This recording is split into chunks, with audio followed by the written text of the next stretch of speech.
Doctrine and Covenants, Section 82, Revelation given to Joseph Smith, the prophet, in Jackson County, Missouri, April 26, 1832. The occasion was a general council of the church at which Joseph Smith, the prophet, was sustained as the president of the high priesthood, to which office he had previously been ordained at a conference of high priests, elders, and members at Amherst, Ohio, January 25th, 1832. See heading to Section 75. Formerly, unusual names were used in the publication of this revelation to conceal the identity of the persons named. See heading to Section 78. These unusual names have now been dropped, except in cases where the identification is not known. See verse 11. Verily, verily, I say unto you, my servants, that inasmuch as you have forgiven one another your trespasses, even so I, the Lord, forgive you. Nevertheless, there are those among you who have sinned exceedingly, yea, even all of you have sinned. But verily, I say unto you, beware from henceforth, and refrain from sin, lest sore judgments fall upon your heads. For of him unto whom much is given, much is required, and he who sins against the greater light shall receive the greater condemnation. Ye call upon my name for revelations, and I give them unto you, and inasmuch as you keep not my sayings, which I give unto you, ye become transgressors, and justice and judgment are the penalty which is affixed unto my law. Therefore, what I say unto one, I say unto all, watch, for the adversary spreadeth his dominions, and darkness reigneth, and the anger of God kindleth against the inhabitants of the earth, and none doeth good, for all have gone out of the way. And now, verily I say unto you, I, the Lord, will not lay any sins in your charge. Go your ways, and sin no more. But unto that soul who sinneth shall the former sins return, saith the Lord your God. And again I say unto you, I give unto you a new commandment, that you may understand my will concerning you. Or in other words, I give unto you directions, that you may act before me, that it may turn to you for your salvation.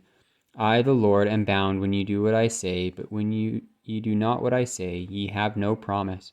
Therefore, verily I say unto you, that it is expedient that my servants Edward Partridge, and Newell K. Whitney, A. Sidney Gilbert, and Sidney Rigdon, and my servant Joseph Smith, and John Whitmer, and Oliver Cowdery, and W. Phelps, and Martin Harris be bound together by a bond and covenant that cannot be broken by transgression, except judgment shall immediately follow in your several stewardships, to manage the affairs of the poor and all things pertaining to the bishopric, both in the land of Zion and in the land of Kirtland. For I have consecrated the land of Kirtland in mine own due time for the benefit of the saints of the Most High, and for this a sake of Zion. For Zion must increase in beauty and in holiness. Her borders must be enlarged. Her stakes must be strengthened. Yea, verily I say unto you, Zion must arise and put on her beautiful garments. Therefore I give unto you this commandment, that ye bind yourselves by this covenant, and it shall be done according to the laws of the Lord. Behold, here is wisdom also in me for your good.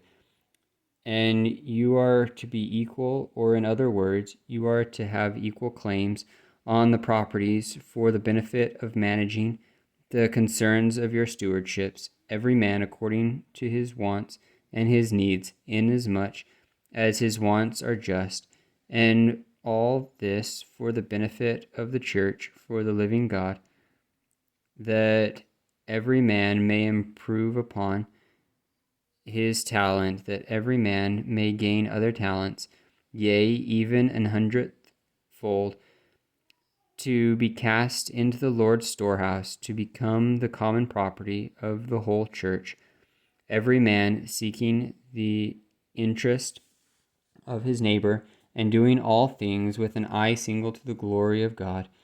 This order I have appointed to be an everlasting order unto you, and unto your successors, inasmuch as you sin not.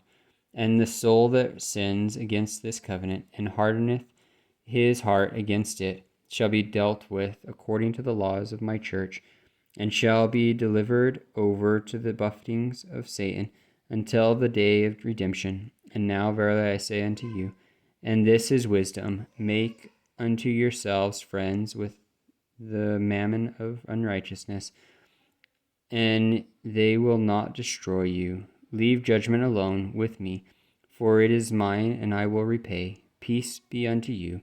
My blessings continue with you.